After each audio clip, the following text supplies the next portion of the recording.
नमस्कार. केसरेकर दाम्पत्य हत्येच्या निषेधार्थ खानापुरात भव्य मोर्चा. ह्या जहादीला फाशी शिक्षा द्यायलाच पाहिजे. जनतेचे घोषणामुळे खानापूर दुमडून गेले.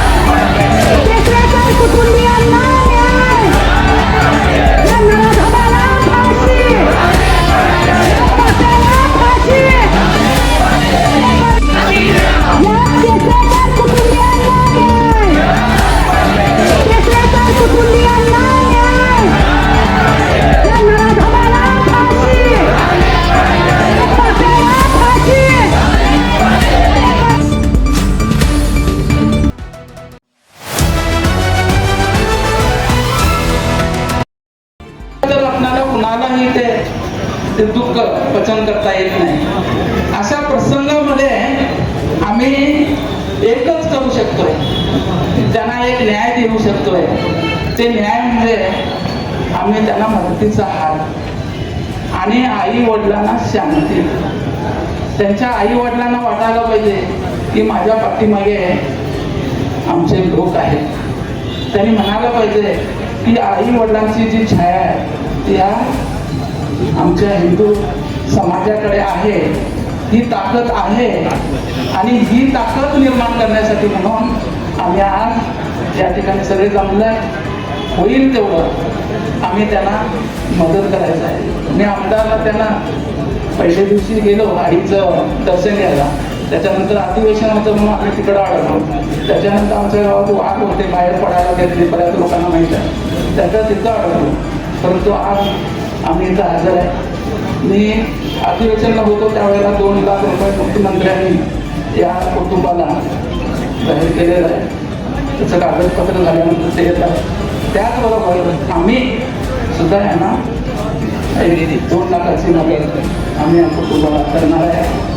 आधी आम्ही सगळी जी भाजप म्हणजे हिंदू समाजाची टीम महाराष्ट्राच्या मुख्यमंत्र्यांना एक समिती स्थापन करून आम्ही त्यांची लगेच भेट घेणार आहे. या कुटुंबाला तुम्ही फक्त शाळेत जाण्याचा खर्च हा परवडत नाही, त्यांच्या आयुष्याला एक मदत म्हणून सरकारनं 25 लाखची घोषणा त्या ठिकाणी करावी अशी आम्ही समस्त बाबांच्याकडून मागणी करणार आहे.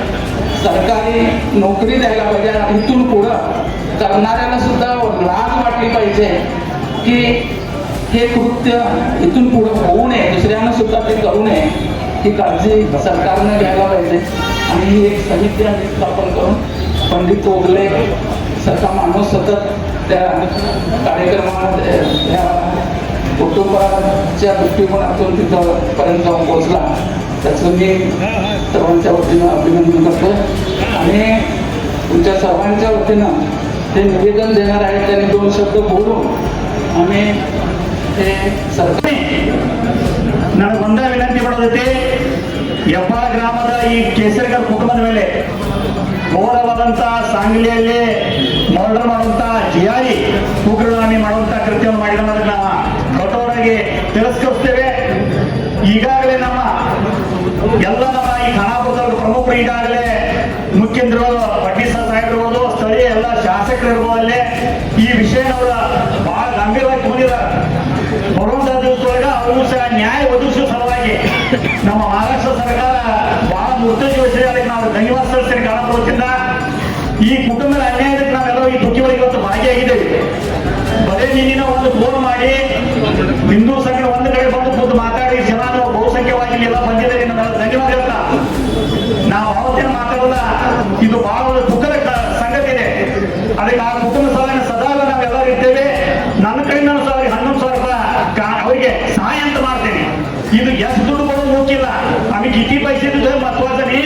आमच्या भावनेनं आमचा धर्मावर जेव्हा अन्याय त्याने उभा राहायला पाहिजे. प्रत्येक ह्याच्यातनं आज त्यांच्या विचारामध्ये आम्ही मदत करायला पाहिजे, त्यांच्या आरतीमध्ये मदत करायला पाहिजे. सर्व देशात त्यांना मदत करून आम्ही त्यांना वर उचलायचं काम करूया. आणि त्यांच्या दुःखामध्ये मी भागी आहे. येणाऱ्या काळात काय करतात त्यांचा सहाय्य सहकार आणि त्यांच्यावर राहावंच सांगू माझी म्हणून झोपतो. भाष्य केलेलं आहे, ते भाष्य केल्याने राहिलं असं होणार नाही. तर आम्ही सुद्धा आमच्या वतीनं पुन्हा आम्ही मुंबई या ठिकाणी जाऊन मुख्यमंत्र्यांना या गोष्टीबद्दल गांभीर्यता त्यांना कळवून देऊ आणि गोव्याच्या मुख्यमंत्र्यांना सुद्धा त्याच्याबद्दल आम्ही कल्पना देणार आहोत. तेव्हा आता जास्त बोलण्यामध्ये काय स्वारस्य राहिलेलं नाही, कारण ही दोन लहान जी मुलं आहेत, या मुलांचं भवितव्य आणि भविष्य हे सगळं आमच्या जनतेच्या हातामध्ये आहे. कारण एवढ्या लहान वयामध्ये त्यांचे आई वडील त्यांना सोडून गेलेले आहेत, त्याच्या मागे त्याचा कुठला आधार नाही, तो काही इंडस्ट्रियलिस्ट नाही, रोजच्या मजुरीनं जाऊन जे काय मिळेल त्याच्यामध्ये उपजीविका करून या मुलांच्या शिक्षणाचं काम करत होते. पण आम्ही सगळ्यांनी पूर्ण फुलाची वाडी ज्याला जेवढं शक्य होईल तेवढं त्यांना सहकार्य करणं काम प्रत्येकाचं कर्तव्य आहे. आम्ही जास्त या ठिकाणी बोलत बसलो उपयोग होत नाही, पण मी माझ्या वैयक्तिक माझ्याकडून मी त्यांना 50,000 रुपयाची मदत मी त्यांना मोहन केसरेकर. तर माझी सरकारकडे विनंती आहे की माझ्या आई वडिलांवरती जी वेळ आली ती म्हणजे त्या जिहादाला फाशी ही झालीच पाहिजे आणि तेव्हा माझ्या मम्मी पप्पांना आत्म्याला शांती मिळेल आणि ही केस फास्ट ट्रॅक कोर्टामध्ये चालवावी आणि सरकारने आमच्या शिक्षणाची जबाबदारी घ्यावी ही आमची विनंती आहे.